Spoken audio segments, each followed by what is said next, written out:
Hi there, everyone. This is Shannon Yakabachi with the Change Starts Here Collaborative, and I'm here to give you this week's caregiver tip. What I'd like to talk to you about is back to school. Right now, all things are back to school with our kids, and we are encouraging our kids. We may be a little apprehensive, but everyone's starting to go back to school in person.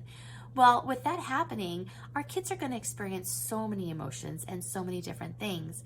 And I'd like to encourage you because what I've noticed is with back to school, our kids are going to share with us their day, right? They're going to explain to us how their day was, the good, the bad, the ugly, right?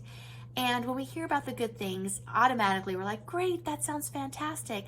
And when we hear about the things that are challenges for them, automatically, as a parent, we want to encourage them, like, it's okay, it'll get better. You'll get used to the routine, right?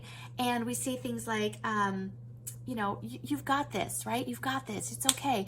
And we really feel like we're encouraging our child, and we might be, but we might be missing an opportunity to sit down and listen to them and tease out what are those challenges they're experiencing through the day. What are some things that we can do to help that day get better? And maybe open some lines of communication.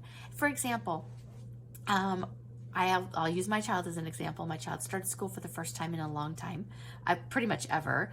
And we're going to school and we recognize that it's too many people at the same time, right?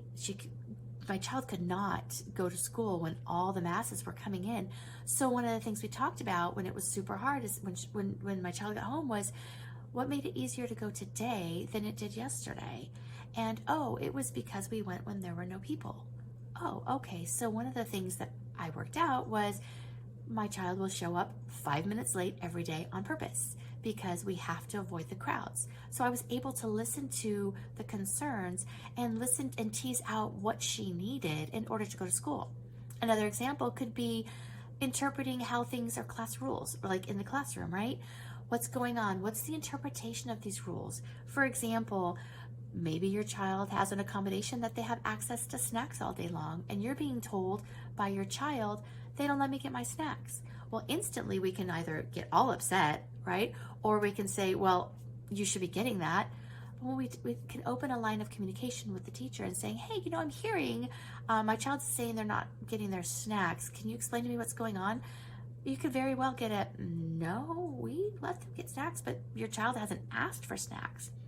Oh, okay. So maybe child needs a prompt for snacks to say, hey, it's been an hour.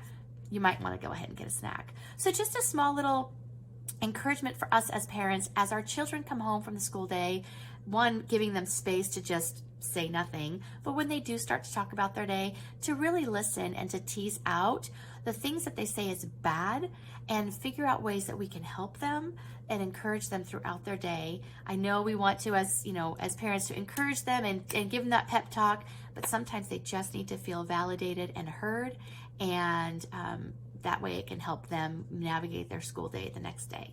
So again, my name is Shannon with the Change Starts Here Collaborative. Thanks so much for listening, and have a wonderful day.